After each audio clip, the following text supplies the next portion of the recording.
Good morning, Menifee. Welcome to the City of Menifee Parks, Recreation, and Trails Commission meeting for Thursday, October 2nd. I'd like to call this meeting to order at 6 p.m. Madam Clerk, could you call the roll? Commissioner Gidroyce? Here. Commissioner Sanchez? Here. Commissioner Tremblay? Here. Vice Chair Peterson? Here. Chair Faust? Here. Thank you. We have a quorum, and we'll go to item number 3, at Pledge of Allegiance. I've asked Commissioner Tremblay to lead us in the pledge. Ready? Begin. I pledge allegiance to the flag of the United States of America and to the republic for which it stands, one nation, under God, indivisible, with liberty and justice for all.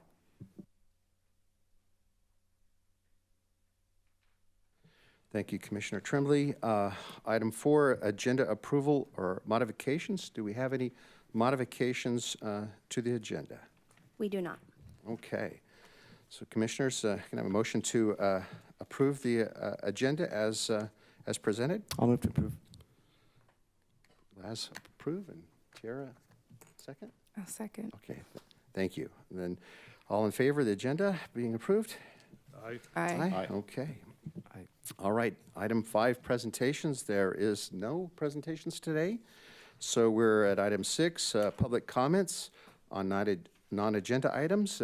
Do we have any public comments? We do not. Okay, thank you. And then we're at item 7, approval of minutes. Commissioners, any questions or comments on the minutes of our last meeting?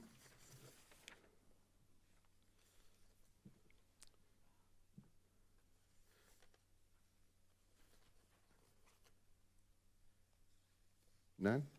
Okay. Can I have a motion to approve the minutes from September 4th? Okay. Here, second. Commissioner Sanchez with Commissioner Tremblay second. Okay, we're at item 8, consent calendar. Commissioners, is there any items that we would like to pull from the consent calendar? Otherwise, the consent calendar will be approved in one motion.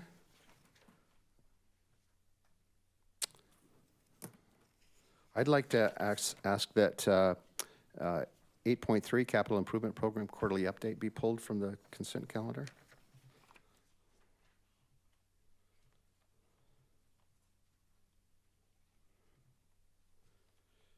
Any other comments, Commissioners? Okay, can I have a motion to approve the consent calendar with the exception of 8.3? So moved. Second? I'll second that. Okay, thank you.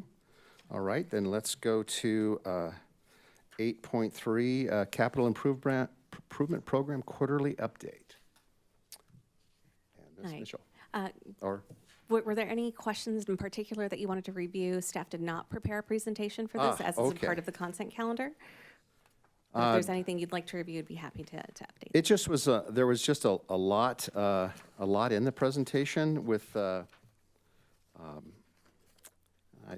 probably should have given you a heads up on that too. Let's see if I can pull this up here.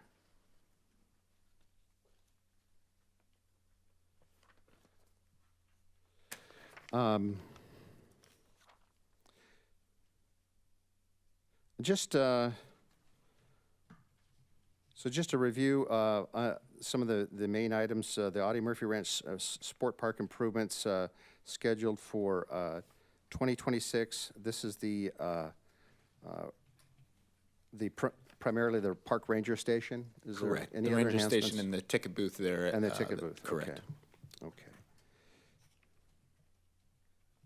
Okay. Question, Laz, go ahead. I just want to, for the Sun City, the green space, is the funding at $687 or is that $687,000? Should be 687,000. Okay, thank you. Thank you. That was a deal. Okay.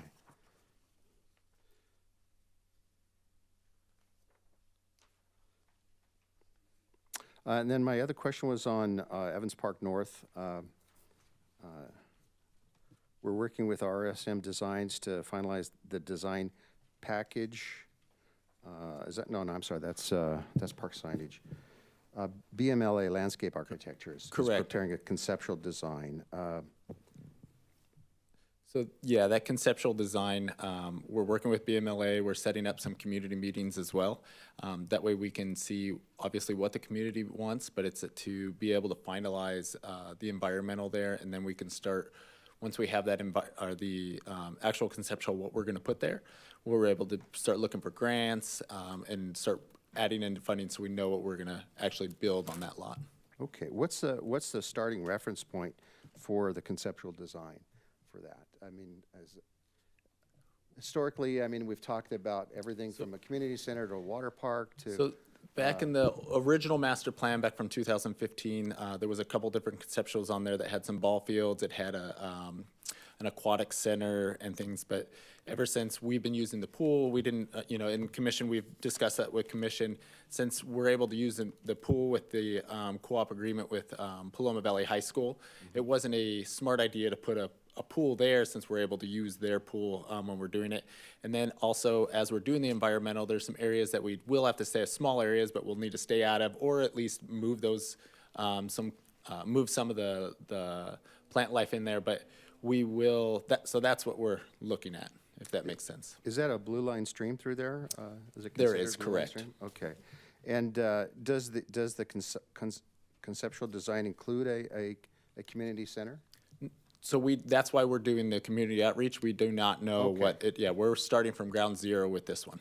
Okay, when you said it, there's environmental impacts, we're So- just trying to identify. Yeah, so we did the all environmental potential- study. We started that because we wanted to make sure before we even spent more funding on the land that we were able to actually build there, Okay. or if there was only trails that we could do, but we are able to build different amenities at that park. So that's what we want to see, what is needed. We also want to look at what the new master plan says, and then the infills that are there, and then also what the community members want to see built. That's why we're going to do the community outreach there.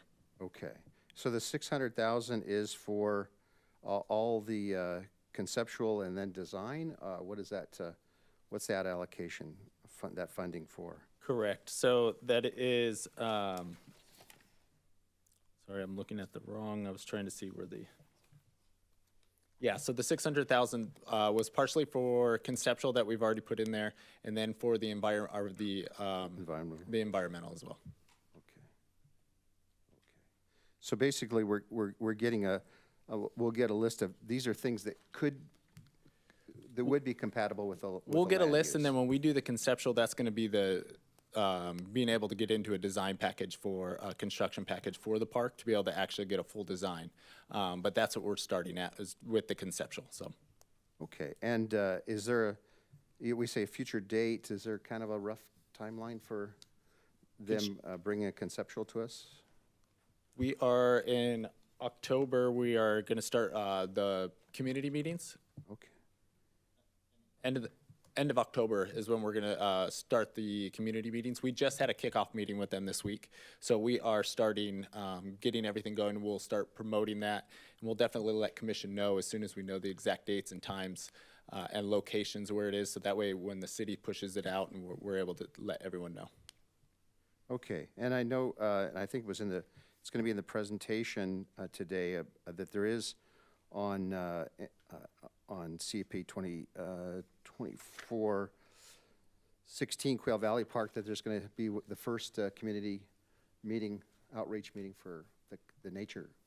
Yes, yeah, I do have that in my director's updates. Awesome, thank you. That's great. No, I appreciate all these updates and the timelines, especially for the sports lighting for summer of next year. So, okay, so this report is now in the public on the public domain agenda for everyone to Correct. see. Okay. Okay. Well, commissioners, that's all the questions that I had regarding this. See if I can get back to my beginning of my agenda here. It's pretty lengthy here. Got a lot of pages. I wanted to add that I'm just happy to see that the La Ladera Park enhancement is getting underway. Thank you. Okay, sorry for my pause here. Here we go. Okay, back to the agenda. Okay, so can I have just a motion to accept the 8.3 of the capital improvement program update for receive and file? I'll move to accept 8.3. Okay, a second on that, I'll second that. and all in favor? Aye. Aye. Okay, thank you. All right, then we're on item number 9, discussion items, 9.1, city-owned vacant lot and infill opportunities.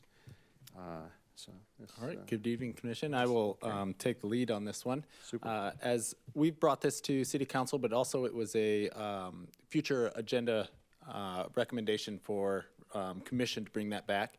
And what it is all the lots, we went through what the city owns. We have a little over 30 acres of empty lots, dirt lots that we currently own in the city, and that's not including open space or anything. These are lots that we can build and have some kind of infrastructure on them. And what I know Commission was looking to be able to see what we can do and what's possible on some of these, on the land that's going there park-wise, or what we can do for the community that way. And I'll go through, and there's 4 different lots. I'll go through the 4 lots, what is in the future for them, or what we're already doing, or what we could possibly do if the commission wants to discuss that. So there is the Cherry Hills Boulevard and Bradley Road that is next to Fire Station 7. That will be the future, it's planned to be the future home of the police department and public works yard, maintenance operations center there. Fleet and everybody would be out of that lot. Currently, it's just the staging, and it's about 14 months, so it's probably actually still another 13 months left for the Bradley Bridge. So they're using a good section of that lot right now for the staging. There's also the staging you can see on there. The Ranger Station, we're going out to bid, so that'll be moved out of there within the next couple months, the material for that. So that is what's going to be built in the future for that. So for the next year and a half, there is something that's going to be there on the site. We don't have a timeline yet for the police station and everything. That's getting worked on, what we're going to build, if it's going to be a police station. There's a lot of things that need fire station, police stations, city halls, everything that's working that we're working on for those. So the other lot is the La Piedra and Bayport Lane. They're across from Wheatfield next to the library. That one, as you guys all know, it's only a little over 2 acres on that lot, but we are working on the future home for the community center. So that's in plan review right now, and for the construction documents on that, and then we're reaching out and trying to get some grants so we can move forward with building that community center. So that's what's planned for that lot that's there. I'll move to the 3rd lot, and we just kind of discussed that a little bit with the CIP. So that's Craig Avenue and Evans Road. It's behind Paloma High School, right across the street from the Gale Webb Action Sports Park. That's 13 acres. That is zoned to be a park. That's what the city, so partial of that was gifted from KB Homes back in the day, and then another about 6 acres was purchased, so that way we can build more. And I believe that purchase was in about 2016 for the other 6 acres. I believe it was about 6 acres. So that's what is going to go on there, and we know that that's going to be, we're getting the conceptual, it's planned to be a park that's going into there. We don't have a time frame for when it's going to be construction, but we're starting with the environmental and the design, so we know what we're actually going to build there and what the community wants. Bryce, can I pause you for just a second Absolutely. before you go to the next one? Back to the Cherry Hills and Bradley lot. I remember some discussion from City Council on doing some kind of a landscaping screen along the border of that property. Not just a fence or there was discussion about that. Was there action taken on that, or direction that was given to you on, of planting plants or Are you talking about on the street yeah, on the curbside or side? I think, is there a sidewalk on the north side? I can't remember. So there's a sidewalk. There is not on the north side. The north side is along the wall. Oh, you're talking about Cherry Hills. Cherry Hills. I'm sorry. And Bradley. That lot. I was on the community center. So okay, I'm sorry. There is the discussion of that we're going to bring back in the future of what we can do there, but that's up to council what we're going to spend the funding on. We're looking into some different options. Okay, so I've been working even with Nick Fiddler has some good ideas from our Public Works Department that we're looking to see what we can do there, and that's once obviously we don't want to put something up while it's being used right now and then tear that down and ruin what we're going to do. So we're looking at what we can do to a privacy fence or green fence or fencing that has some kind of advertisement or something on it like that, but we're looking at anything like that. Okay, so the direction was just for staff to look at Correct. options to come back to council. Correct, and then bring Okay. that back. All right, thanks. And the reason we haven't brought it back is it is being staged right now, so we're working on that while it's in that For time frame. Bradley Bridge, Correct, Bradley right? So Bridge. that's correct. Okay, thank you for the interruption. Absolutely. Sorry, I thought you were talking about La Piedra. I was gonna say, there's lots of landscape on that one, so. That's true. A question for you on the Cherry Hills property. I remember at one point, we were talking about that being built as a park for the people in Sun City. And I see it's future home for the Public Works, the police possibly. Has that completely been put into a master plan somewhere, or is this just discussion points at this time? No, I do believe the public facilities for the police department and the maintenance operations center is a part of like the strategic plan for the city's public facilities. So it's no longer identified as parkland at this point in time. Okay, I just want to be clear on where we stand concerning that. And one other question, do we actually own the building the police are using, or is that leased? That is leased. Okay, so this makes more sense in the long run. Correct, yeah. Got it. Leased, just like City Hall's leased, and same with we rent the a police lot. department. Correct. Okay, thanks. And Commissioner Sanchez had a question too. I did not know. Oh, okay. Very good. Then, I'm sorry, go ahead, Bryce, then. Yeah, I'll go on the last slide. I got one more slide here, and that's for Juanita and Getz Drive. So this was purchased back in 2014. It says CDBG funding, so it was purchased through HUD. If we are going to build anything on this, it needs to be a development for either a nonprofit, low income. There has to be a user percentage that's going to be using that. So we can't just go put like a building there that's just going to be like a fire station or anything like that. It does need to be used for the community, and like it says on there, it needs to be at least 51% for that low income or moderate income for the residents in near. I'm not sure how far out, but in that Quail Valley community. So that's what that Juanita and Getz is. And we did back in, how it would have probably been 2017, I believe. We looked 16, 17, we looked for a grant for that. We were trying to do something with some modular trailers and build it up that way. We never received the grant, but that's the only thing that we've ever tried to do with that lot, because there is those constraints on what we can actually build on the lot.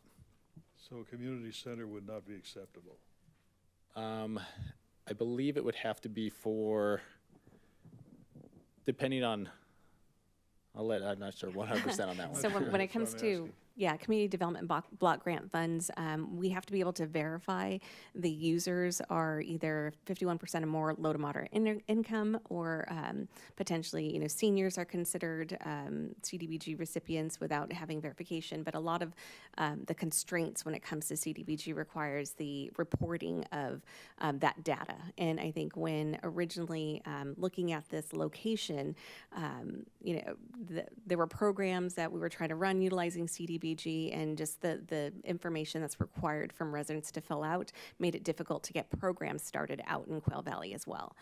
So that's just, some of the constraints of the funding that, we'd have to find a way to work around, or work with a nonprofit that can guarantee that they're targeting those targeted work groups.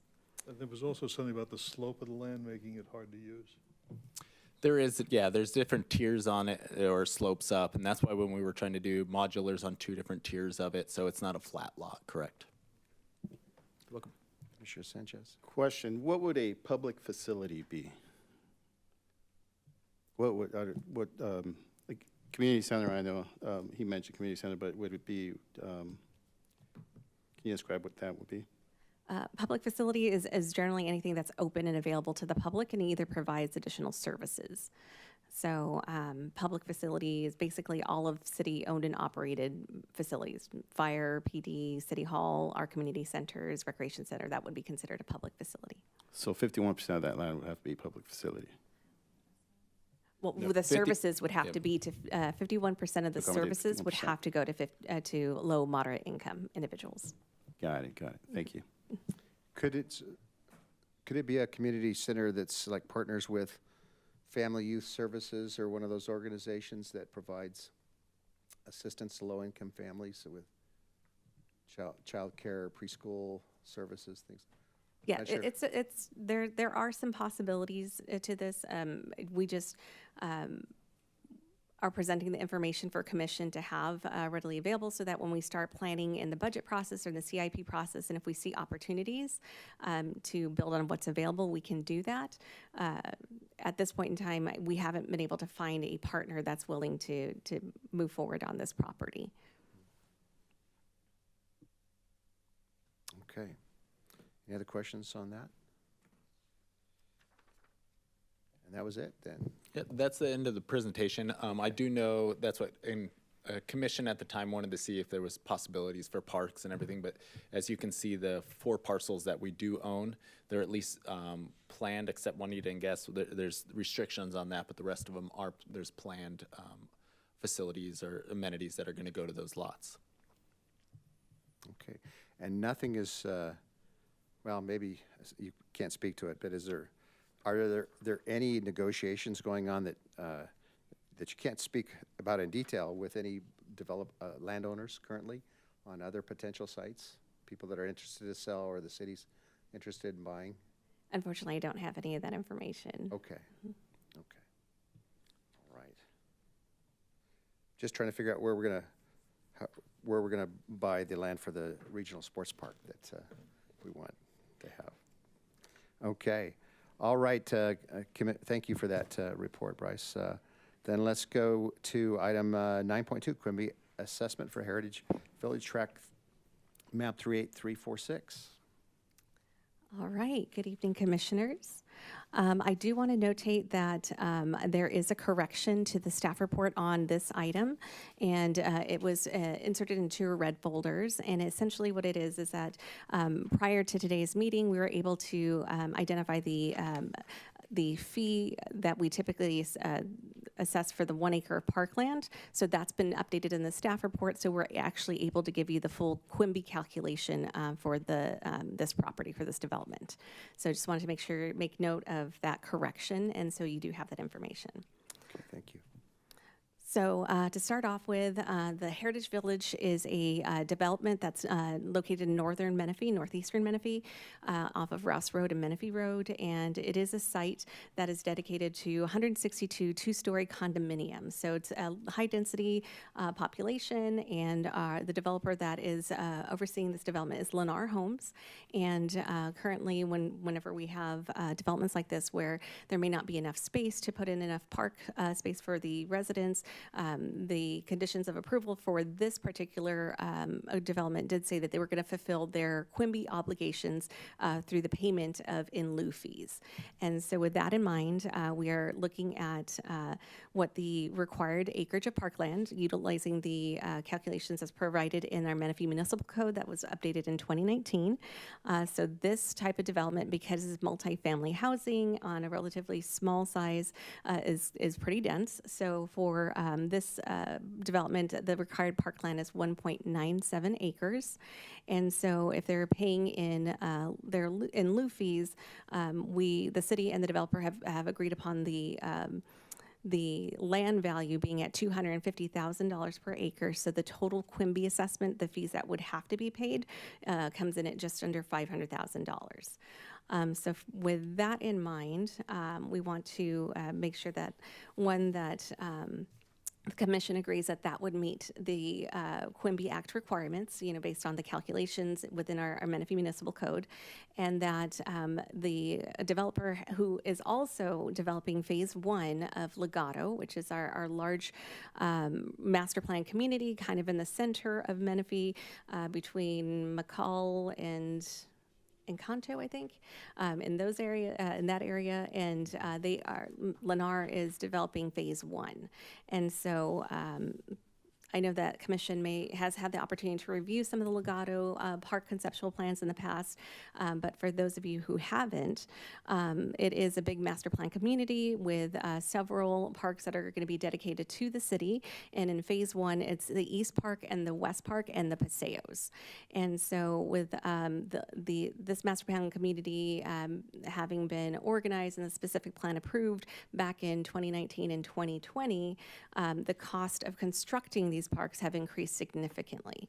And so with these master plan communities, there's often a development agreement that's in place that kind of ensures that each party understands what their responsibilities are when it comes to things like parks and dedication of those parklands and right-of-way acquisition, things of that nature.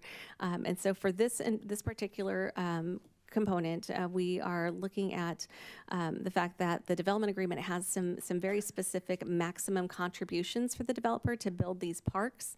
And with the drastic increase of construction costs, it now looks like that there's a deficit that needs to be met in order to ensure that the residents of this development get the parks that were presented and approved by commission and city council. And so with that in mind, because Lennar is developing Heritage Village and then also working on phase one with Legato, they have requested to, instead of paying the city those Quimby fees, utilize those Quimby fees towards the deficit that exists with building out the East and West Parks and Paseos at Legato. And so we are asking for Commission's recommendation to City Council to approve that Quimby agreement because it is something that we believe will help deliver the parks that the community is expecting. And you know, it's something that again, not a subsidization of the development. The developer is putting in the maximum contribution that's required, and so we're helping to ensure that these parks can be developed and delivered in a timely basis. So the development agreement isn't something that's within the Commission's purview, but Quimby is something that we would like for you to review. So that is my brief overview of a very large and complex project. If you have any additional questions, I'm more happy to answer. Commissioner Peterson?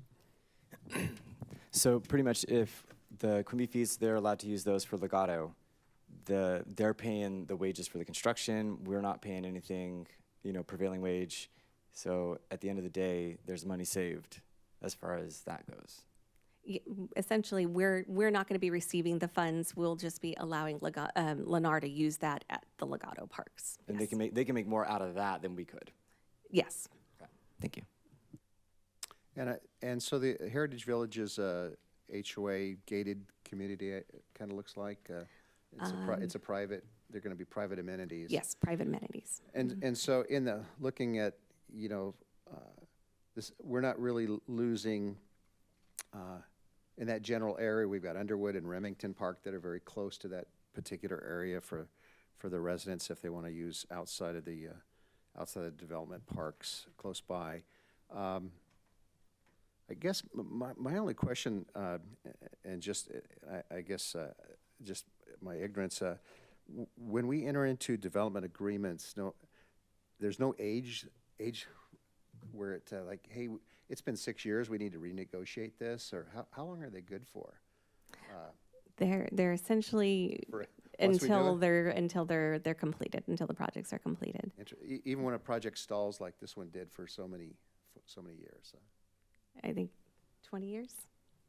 They're good, about 20 years. About 20 years. Okay, Yeah. Mm-hmm. Very good. All right. Is there a factor that we build into those agreements for things like this so that we don't, you know, for We do, accelerated costs and stuff? yeah. I believe this particular agreement did have some minor escalators for the larger parks, like the community park and the potentially the community center, but not for these smaller parks. And so this is phase one of park development under the Legato specific plan. Are we going to run into something similar with phase two is the currently proposed sports fields and community center? Yes. Do we anticipate running into shortfalls because of increased costs there, and we're going to have to make up the costs out of city budget or renegotiate with the?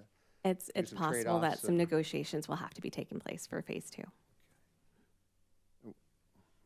And what's the developer's current timeline for Phase 2, do we know? I don't have that current timeline. Currently, Lennar has committed to phase 1, and that's why we're having this conversation today. Commissioner Gilroyce?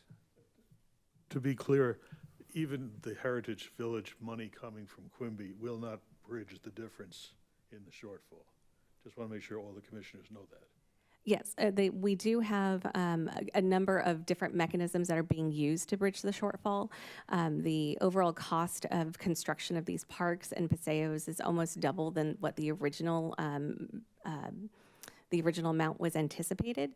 And so between this and then also working with our community development team, trying to outline some bond premiums that they have, release those a little bit early, working on accepting some of the landscape maybe a little bit earlier to save some additional funding to close that gap, yes. And that will be addressed by the Planning Commission and City Council when they do review the Quimby agreement as well as the development agreement amendments. Okay. We don't have those numbers yet, though. No, I don't have all of that information, but I do know the Planning Commission will be reviewing that information very closely at their upcoming meeting on October 8th. Any other questions, commissioners, on this? So there's two actions that we need to take: review and approve the Quimby assessment that it meets the project meets the Quimby assessment and the calculations are correct. And then secondly, recommend to the City Council to approve the Quimby agreement with Lennar Homes to utilize Quimby fees from Heritage Village to support the development of the east and west parks and paseos of Legato specific plan. Can we just have that approved in one motion? Okay. All right. Can I have any further discussion, commissioners? Commissioner Tremblay? I was just going to Okay. motion. I do have Okay. a question. Sure. Is this allocation kind of thing that we're doing here, we're talking about here, is that something common that happens in these constructions and Quimby Acts and all that kind of stuff, or is this new to us? No, this is, it's relatively common. I don't want to say it's common. We don't do it all the time, but there are provisions for Quimby credit for overbuilding or over dedication of parkland. There's mechanisms for that exist as well. But this is something that we haven't done in quite some time, but this is something we're looking to consider for this particular project.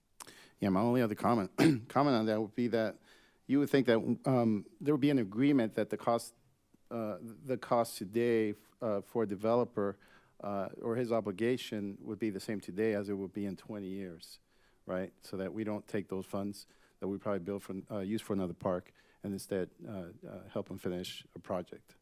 Yes, definitely lessons learned. Yeah, I think that speaks to why I asked how long are these agreements good for, and you said 20 years. 20 years.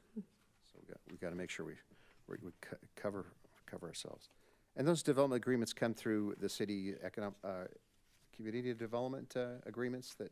Yes, it's Department? often Okay. a group effort between community development, and if there's parks and parkland involved, then it comes to community services. We have a portion, a component of that, as well as engineering and public works. There's a lot of people involved in getting a development agreement, especially for a project of this size, approved. Okay. Well, and very good. Okay, so a motion,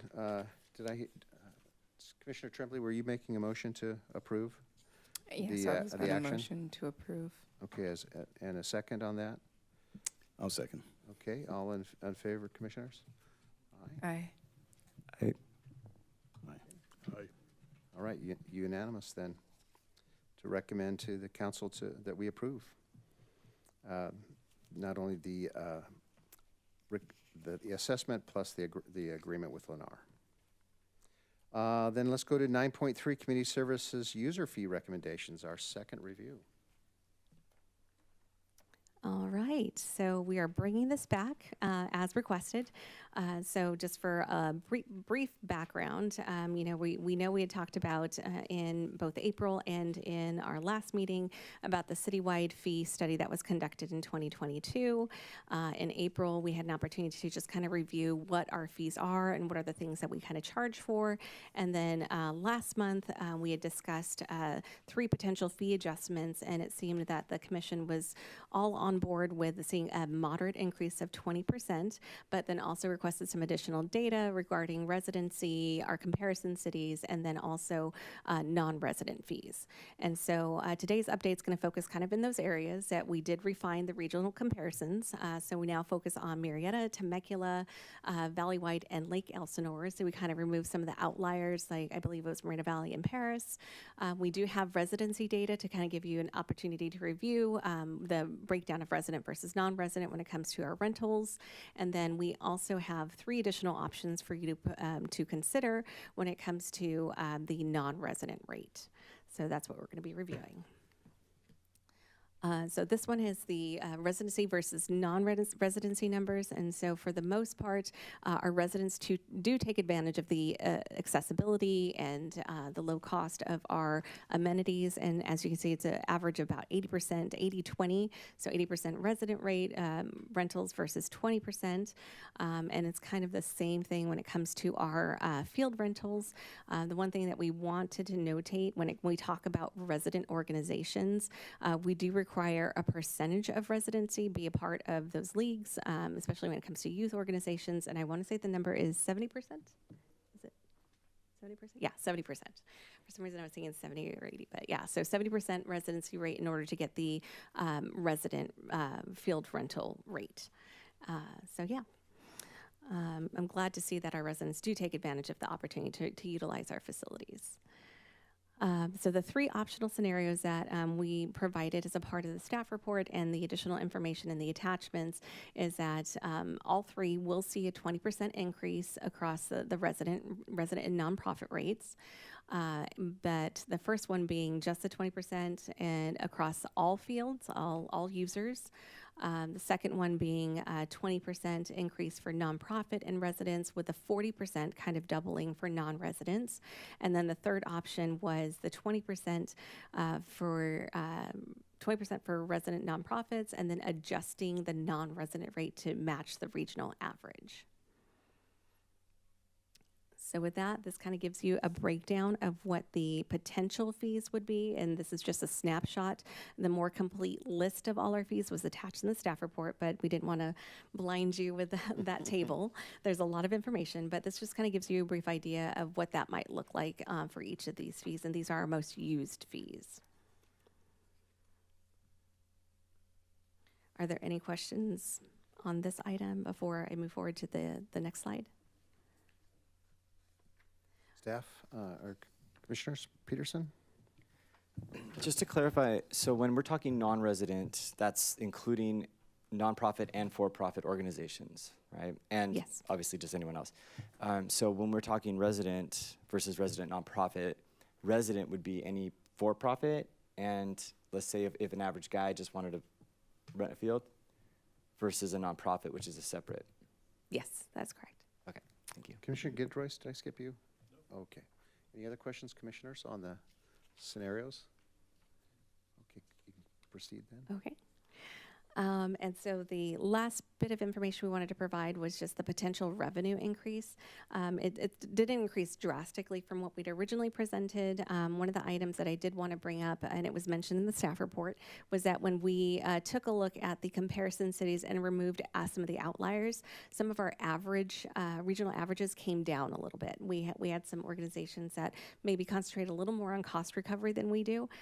So some of the revenues might have gone down just a little bit, but then you can see with the increased user rate for our non-residents, there is some potential for increased revenues as well in each one of these scenarios. And so with that concludes my report, and we're available for any questions or if there's any additional discussion or recommendations that Commission would like to make. Thank you. Appreciate all the additional analysis that was provided to us, and and including, I think you added Lake Elsinore into the, Yes. into the comparison as well. And we dropped the Moreno Valley and Paris, the two main outliers from the last data set that we had looked at. Commissioners, any questions or discussion about a recommended scenario? Commissioner Sanchez? I do have a question with regards to the valley-wide parks. If we were to take over those parks and their rate is higher, would we be adjusting those to our rates? Yeah, we basically, if the city were to annex the valley-wide parks, then they would become under the purview of the city. Our field allocation policy and rental rates would then apply to those parks. Yes. Commissioner Peterson?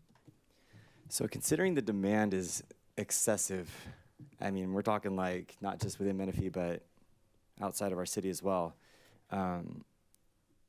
Have we considered for, especially for a non-resident organization, essentially, you know, let's say $75 an hour and put them at a priority for a certain number of hours per week and just to see what happens, you know, because I would imagine that the community services could make a decent amount of money off of, you know, limited time per week from a non-resident. Maybe even more than $75 an hour. So the direction that we've been given when it comes to our field allocation policy is that our resident youth nonprofits are our priority number one. So availability and the fee structure is different than the priorities that are established in our allocation policy. So we'd have to change our allocation policy to update those priorities if that was the direction we'd want to go in. Well, if we're looking at 22% of the field allocation is going to a non-resident, they'll still pay it. I'm pretty confident they'll still pay it, even if it's, excessive. They can't find space at Marietta, Lake Elsinore. They're paying premium down in Lake Elsinore, or Temecula over at Galway Downs. We're talking like they're paying a lot of money. So today's topic is about the user fees and the fees that we set. If you're looking at wanting to revisit the field allocation policy, that can be a future agenda item that we could bring forward. Okay, so regarding then, I guess, specifically for multipurpose or baseball diamond for non-resident, does it make any sense to put it much higher than, 40% and option 3, scenario 3? That's one of the options we presented to commission to consider. But even more than 40%? The more than 40% would be the third option, which is bringing it to the regional average. Start with 20 and then adjust to the average over time, So scenario 2 is 40%. to the average regional rate for non-residents over time. So,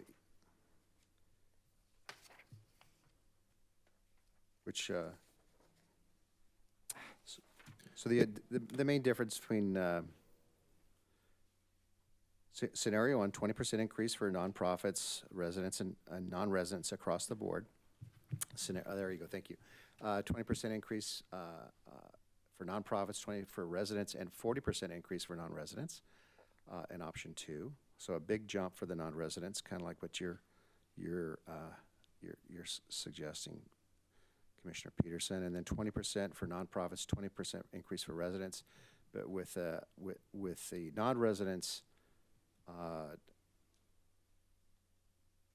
I assume that's what's the base there? Just go straight to the average regional rate. Yes. For the non-residents, which is the let's see, non-resident. That's the multi-purpose field is 28. Baseball diamond is 32, right? Is the average surrounding fee. So, which is in the detail in table 4. So we're talking the same price for multi-purpose field for non-residents in scenario 2 and 3, and for non-resident diamonds, it's an increase of of $4 progressively in each scenario with,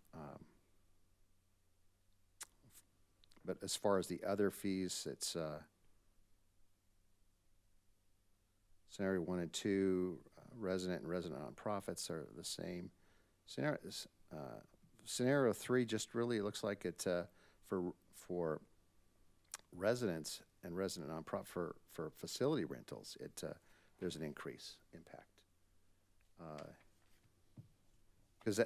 That's kind of in line with the regional costs. Is that, yeah, there you go, thank you. Easier for my little old eyes to see.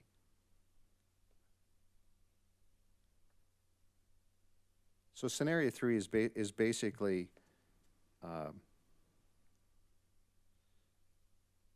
increasing to the regional rate for rentals of facilities and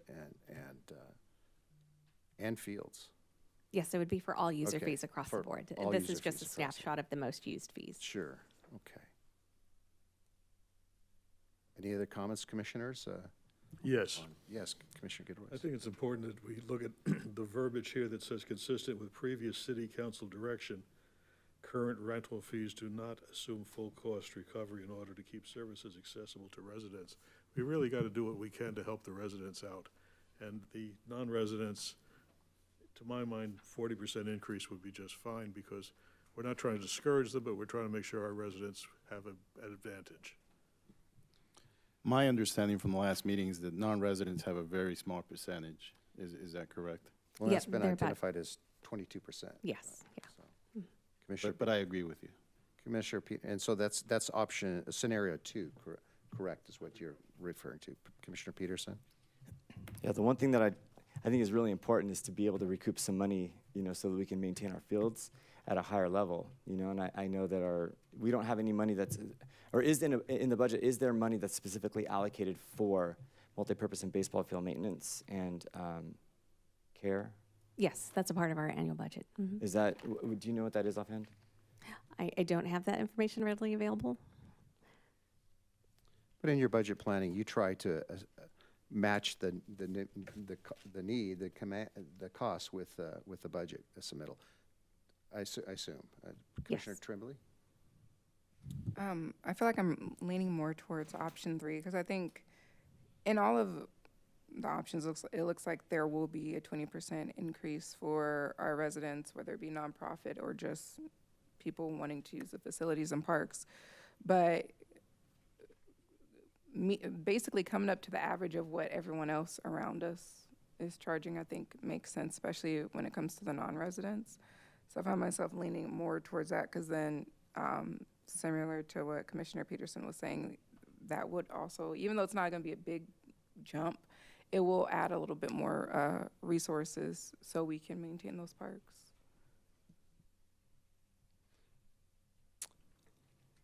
And just so there is a $4, okay, that's just for, that's non-resident. So scenario 3 has the same costs across the board, all scenarios for resident and resident nonprofit. We're not, that's a straight 20%, correct? So the only thing that's affected is the non-resident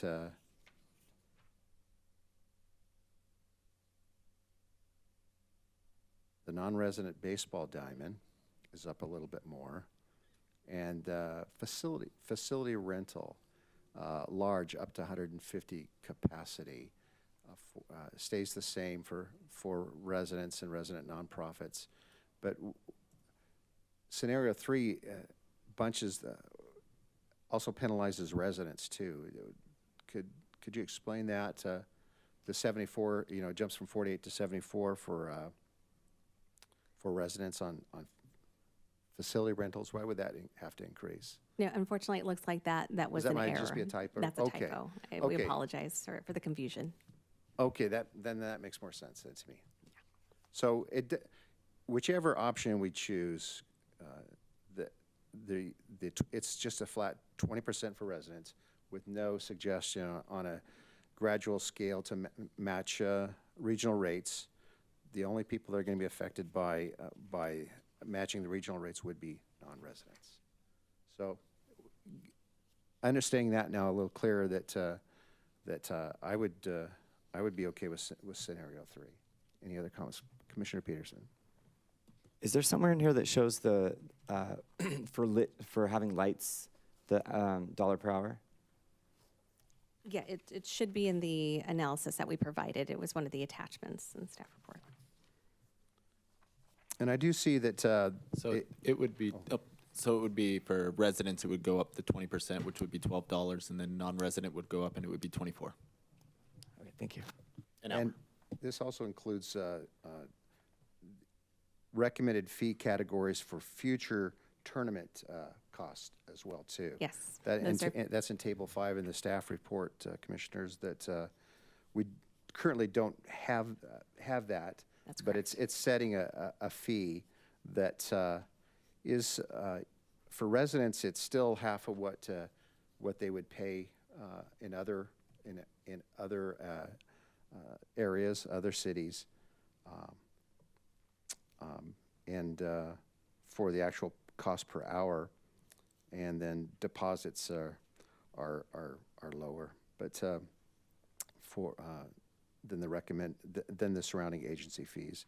So just so you know that this, when we recommend these users fees, it does include this future category that we currently don't have That's correct. have a user for, because we don't have tournament fields. So Commissioner Tremblay likes scenario 3. I've expressed scenario 3. Any commissioners, any other thoughts on your recommendations? I'm in favor of scenario 3 as well. I prefer scenario 2. 2. Okay.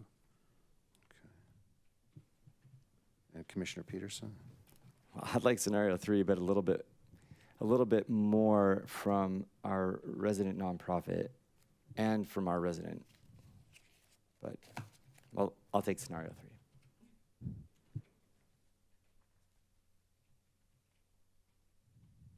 So, and again, scenario 3 goes right to the match of the current average regional rate. Yes. Okay. So is that a partial 3, Commissioner Peterson? I'll take 3 as it is. Okay. All right. So it sounds like we're kind of 4-1 on recommending scenario 3 for user fee to City Council.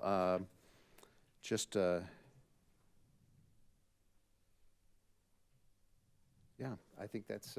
Do you want that a voice vote or something, or is that just, we've kind of heard from each commissioner? 4 of us, Commissioner Gidroy's choosing scenario 2, but all of the commissioners choosing scenario 3. So that takes that's the majority, and so that will be our recommendation to City Council. That good? Okay. Yes, thank you so much. We appreciate the discussion. Okay, thank you so much. Appreciate that. I need to go get new glasses so I can read these charts. Let's go to item 10 on the agenda, Community Service Director comments. All right, I have more information to share. So just wanted to update the commission on recent city council actions. So yesterday we had our city council meeting, and in that meeting there were 2 big things that we wanted to report back on. One of them is that city council approved the appropriation of $125,000 to allocate towards kind of like a study to take a look at the feasibility of connectivity between Menifee Hills, which is now the just under 400 acres that the city now owns of open space, and the Salt Creek Trail, which is just below that area. And so additionally, with that information and the ability to do the study, we're going to take a look at opportunities for accessibility. Because if you take a look at the map, you can kind of see our properties technically landlocked. So we've got properties to all sides that the city doesn't own. So we need to take a look at opportunities to create those trailheads that we've wanted to see with the Salt Creek Trail, as well as parking lots and amenities to really kind of take advantage of the opportunity of this open space that's now available to all residents. So currently residents are still utilizing the space. It's open and available. These are user-created trails. There are prescriptive rights for people to traverse across private property. But however, now that this is city-owned property, we really want to take the next steps in order to really take advantage of this and identify ways to make sure it's accessible and it's safe, and there's ways that we can integrate it into our connectivity throughout the city. So that's a big one for us. Second, the City Council did decide yesterday to take the phased approach. So we had the workshop with Valleywide on September 22nd.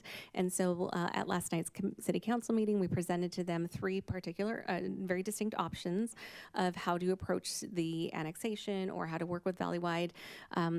First option being collaboration, trying to work with them, maybe potentially work on some agreements, get in line with some of our field allocation policies and fees.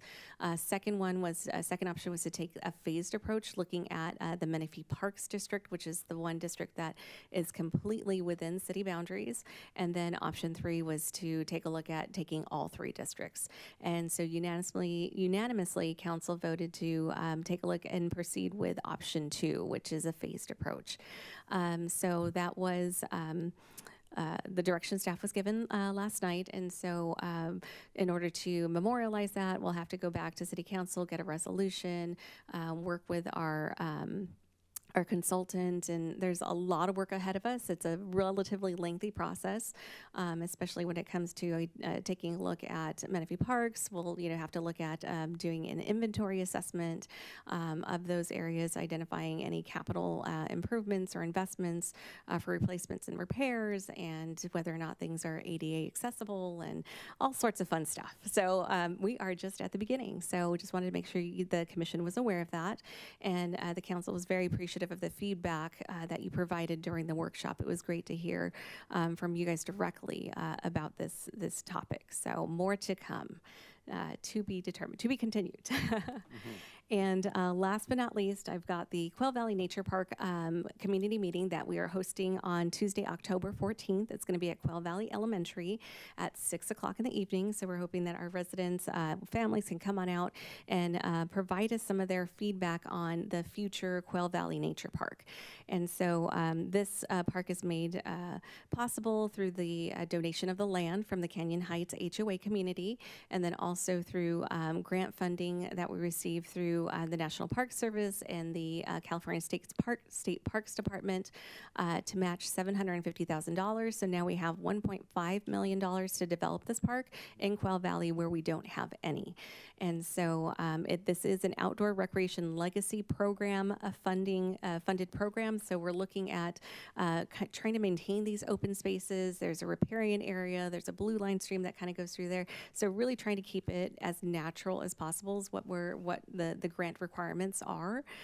So unfortunately, there's not going to be a splash pad, or we're not looking at lighted fields. But again, capitalizing on the natural beauty that surrounds that area is what the focus is going to be. And we are looking for the community input for this coming up relatively quickly on Tuesday, October 14th. And that concludes my comments and my updates. Any questions? The consultant, have you got somebody in mind for this trail connectivity, or is it just at the beginnings that they still have to hire a consultant? We are looking at going off of our on-call list. So we have a few consultants that help us with right-of-way acquisition, which is what this is, because we're looking at easements and potentially purchasing a property. So we're going to go off the on-call list and get some quotes from that. So we should be able to move quickly on this. Okay. I was speaking to the president of the Oasis, who's very concerned that they be involved, at least to give their input. Yes. I want to mention that. And that Yes. would go for this commission also. I'm sure there's lots of people who'd like to say something. Yes, lots of people have a lot of things to say, and I am in contact with the HOA manager with the HOA, and he knows that whenever we're going to move forward with anything, we are definitely going to make a point to meet with the HOA community or the Keep us Oasis. informed as we go along. Yes. Thanks. I wanted to add that I was happy to see that they all they all agreed on the resolution or the what was it for the parks, Valleywide Parks annexation. I was happy to see that there was a phase two. It's not something that we really talked about, I don't think. So, good job. Yeah, and for a reminder to commissioners, that Menifee Parks District has 12 Valleywide parks within it, including Wheatfield, the Wheatfield Community Center, and the Menifee Gym, which actually I wasn't even aware of until just these discussions come. And it's interesting when you look at the Menifee Parks District, Valleywide's Menifee Parks District, that how it surrounds the Menifee Hills land acquisition, and so access to that property, and having access facilities, staging areas or whatever might come in the future to access that parkland open space. It's really kind of critical that the city have control of whatever facilities. Aldergate Park is right there. Right, the Salt Creek Trail goes right across there. Basically, right now it terminates in the existing design conception at Aldergate, but so it terminates in a park that we don't own or manage. So I'm really pleased with the council's decision last night. I thought that's super. I'm excited about the Quail Valley Nature Park input meeting, and we can get started on hearing what the residents would like to see with that nature park. I think that is wonderful. So thank you. So let's move on then. Thank you for that report, Director. Number 11, Commissioner reports on committee activities. Commissioners, anything you'd like to report on?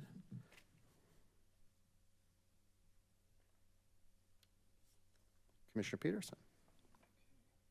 Let me pull up my notes here 1 second.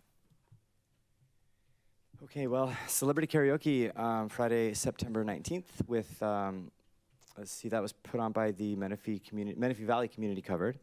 And as it was last year, it was a good time.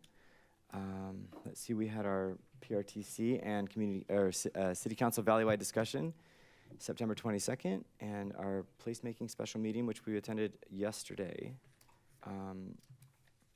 which was actually quite interesting.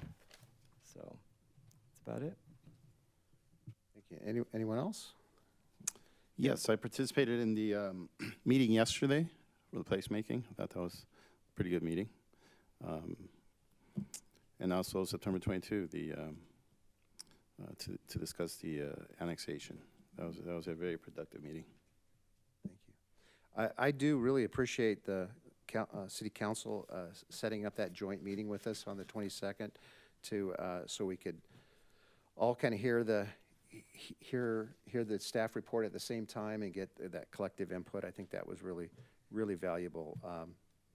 I also attended the placemaking meeting yesterday afternoon at 4 o'clock here as well. And I am looking forward to all the wonderful events that are happening over the next couple of months here with the Fall Festival, and then the Day of the Dead on November 1st, and then the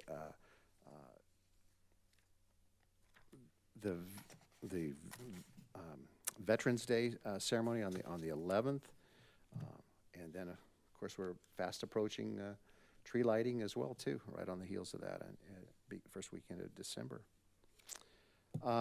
Commissioners, if there's nothing else to report on, we're on item 12, future agenda requests. Any items that you'd like to see on a future agenda? Okay, no new requests. So like to make a motion to adjourn this meeting at 7:03. Can I have a second on that? I'll second that. Okay, then this